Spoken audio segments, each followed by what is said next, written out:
And many of our neighbors live paycheck to paycheck. And amid the crisis, a lot of them are wondering when and how they'll eat.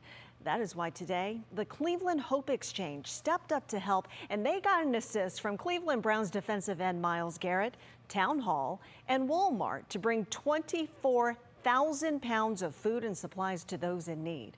This was the scene this morning at Journey Church on Fulton Road. Signs of hope and a steady stream of cars and people lining up for fresh food and supplies.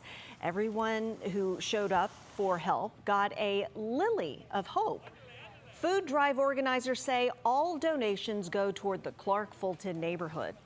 We saw the need during this outbreak of the coronavirus to take this to the next level. So we got together with the Greater Cleveland Food Bank as well as other local businesses. What's amazing is this community, Ward 14, 55% of children live in poverty. So we knew the need was going to be great, even currently in this situation with our stay-at-home order.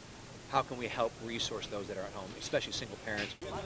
We're told volunteers at today's event followed safety precautions and also delivered goods to the elderly who are high risk and couldn't make it. In addition to today's food drive, Cleveland Hope Exchange is working to raise an extra $20,000 for people struggling in our city.